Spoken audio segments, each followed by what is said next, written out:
तो hey guys, welcome to my channel. मेरा नाम है चंदन और आप देख रहे हैं एजुकेशन भाई गुप्ता जी। तो आप सभी के लिए 20 मोस्ट इम्पोर्टेंट क्वेश्चन लेकर आ चुका हूँ दोस्तों, जो कि बायोलॉजी का है पार्ट 3। आपको क्या करना है, इसको सही से नोट कर लेना है। ये सब बार बार परीक्षा में पूछे जाने वाला प्रश्न है दोस्तों, आपको इसको सही से नोट कर लेना है। अगर उससे पहले मेरे चैनल पर पहली बार आए तो मेरे चैनल को सब्सक्राइब और साथ में बेल आइकन दबा दीजिएगा, ताकि हमारा कोई भी नया वीडियो अपलोड हो तुरंत आप तक पहुंच जाए दोस्तों।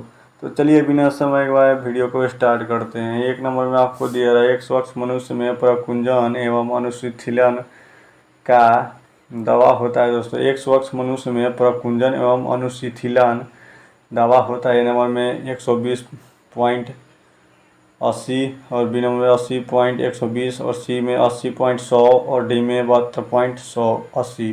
तो आपका इसका राइट आंसर होगा दोस्तों ए 120.80 होगा दोस्तों। आपको इसको सही से नोट कर लेना है। चलिए अगले क्वेश्चन को चलते हैं।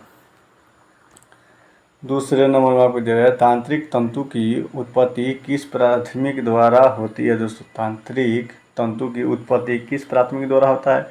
ए नंबर में स्ट्रोम ए और बी नंबर में स्ट्रोम और सी एंडोड्रम और डी इनमें से कोई नहीं। था आपका इसका राइट आंसर होगा दोस्तों एंडोड्रम, सी होगा। आपको इसको सही से नोट कर लेना है। चलिए अगले क्वेश्चन को चलते हैं। तीसरे नंबर आपको दे रहा है, मनुष्य में वृक्क एवं तंत्र का भाग है जो संबंधित है, किससे संबंधित है। ए नंबर में पोषण, बी श्वसन, बी सुवासन और सी उत्सर्जन और डी परिवहन। तो आपका इसका राइट आंसर होगा दोस्तों उत्सर्जन होगा। आपको इसको सही से नोट कर लेना है, सी आंसर होगा। चलिए अगले क्वेश्चन को चलते हैं। चौथे नंबर आपको दे रहा है, पादप में जाइमल उत्तरदायी है। पादप में जाइमल उत्तरदायी है। ए नंबर में जल का वहन और बी भोजन का वहन और सी अमीनो का अम्ल का वहन और डी ऑक्सीजन का वाहन। तो आपका इसका राइट आंसर होगा दोस्तों ये जल का वाहन होगा। आपको इसको सही से नोट कर लेना है। चलिए अगले क्वेश्चन को चलते हैं। स्वपोषी 5 नंबर आपको दिया रहा है, स्वपोषी पोषण के लिए आवश्यक क्या है। स्वपोषी पोषण के लिए आवश्यक क्या है। ए नंबर में कार्बन डाइऑक्साइड तथा जल और बी क्लोरोफिल और सी सूर्य के प्रकाश और डी उपरोक्त सभी। तो आपका इसका राइट आंसर होगा दोस्तों डी उपरोक्त सभी होगा। आपको इसको सही से नोट कर लेना है। चलिए अगले क्वेश्चन को चलते हैं। तो आपको 6 नंबर में दिया जा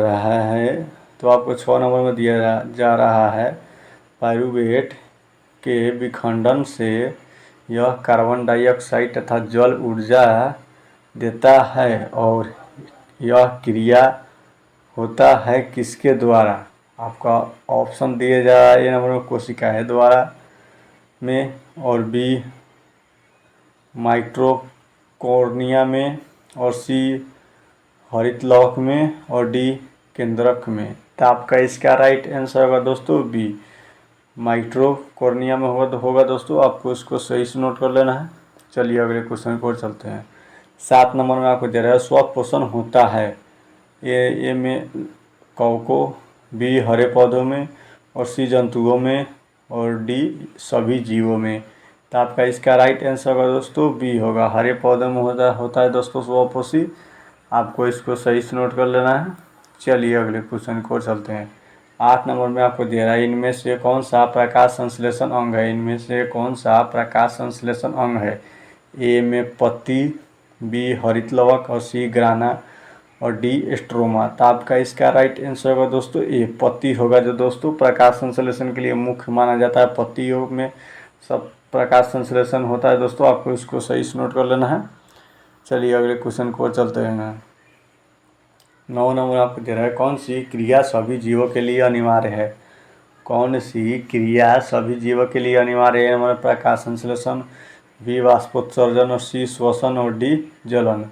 तो आपका इसका राइट आंसर होगा दोस्तों सी होगा, श्वसन होगा। आपको इसको सही से नोट कर लेना है, श्वसन होगा। चलिए अगले क्वेश्चन की ओर चलते हैं।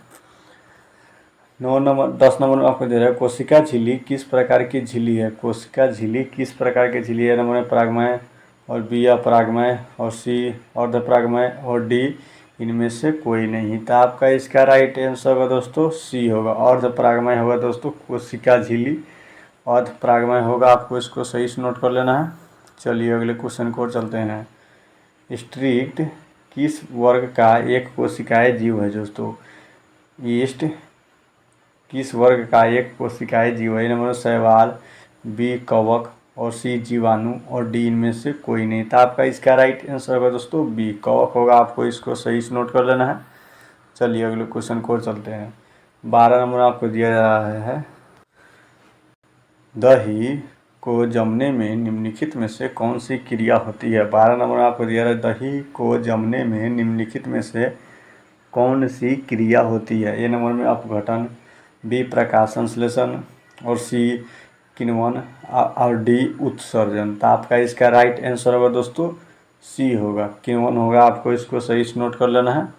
चलिए अगले क्वेश्चन को चलते हैं। 13 नंबर आपको दिया है। कौन अतः स्रावी और ब्राह्य स्रावी ग्रंथियाँ जैसा कार्य नहीं करती है दोस्तों? कौन अतः स्रावी और ब्राह्य स्रावी ग्रंथियाँ जैसे कार्य नहीं करता है? ये नंबर में अग्न्याशय है, बी पीयूष ग्रंथि और सी अंडाशय और डी वृषण। तो आपका इसका राइट आंसर होगा दोस्तों बी होगा, पीयूष ग्रंथि होगा दोस्तों, आपको इसको सही से नोट कर लेना है।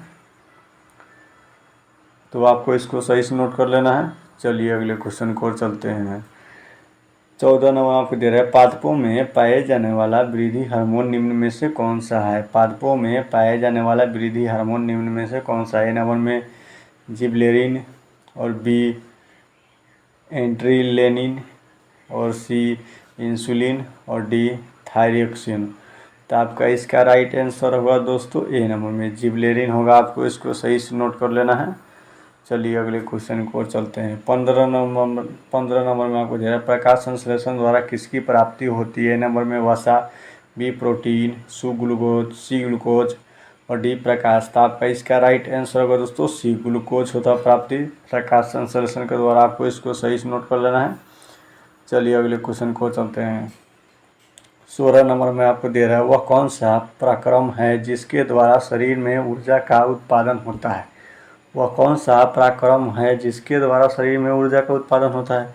ए नंबर में श्वसन, बी पोषण और सी उत्सर्जन और डी उत्तेजशीलता। आपको इसको सही, तो आपका इसका राइट आंसर होगा दोस्तों ये श्वसन होगा दोस्तों, आपको इसको सही से नोट कर लेना है। चलिए अगले क्वेश्चन को चलते हैं। 17 नंबर में आपको दे रहा है। अधरनाल का सबसे लंबा भाग क्या है दोस्तों? अधरनाल का सबसे लंबा भाग क्या है? नंबर में ग्रासनी और बी अमाशय और सी छोटी आंत और डी ग्रास नली। तो आपका इसका राइट आंसर होगा दोस्तों सी छोटी आंत होता है दोस्तों। अर्धनाल का सबसे लंबा भाग छोटी आंत होता है दोस्तों, आपको इसको सही से नोट कर लेना है। चलिए अगले क्वेश्चन को चलते हैं। निम्नलिखित में से किसे कोशिकाएं का ऊर्जा मूत्र निम्नलिखित में से किसे कोशिकाएं का ऊर्जा मुद्रा के रूप में जाना जाता है? ये नंबर में डी एटीपी और सी एटीपी और सी डीडीपी और डी बीडीपी। तो आपका इसका राइट आंसर होगा दोस्तों बी होगा, एडीपी होगा दोस्तों, आपको इसको सही से नोट कर लेना है। चलिए अगले क्वेश्चन को चलते हैं। 19 नंबर आपको दे रहा है। पत्तियों में गैसों का आदान प्रदान कैसे होता है? पत्तियों में गैसों का आदान प्रदान कैसे होता है? ए नंबर में सीरा द्वारा, बी रंध्र द्वारा और सी माध्य सीरा द्वारा और डी इनमें से कोई नहीं। तो आपका इसका राइट आंसर होगा दोस्तों बी होगा, रंध्र के द्वारा पत्तियों में गैसों का आदान प्रदान होता है, आपको इसको सही से नोट कर लेना है। चलिए अगले क्वेश्चन को चलते हैं। 20 नंबर में दिया जा रहा है। हृदय में रक्त को संपूर्ण शरीर में पंप किया जाता है किसके द्वारा? ए नंबर में फेफड़े के द्वारा, बी निलय के द्वारा और सी अलिंदों द्वारा और डी इनमें से सभी। तो आपका इसका राइट आंसर होगा दोस्तों बी निलय के द्वारा।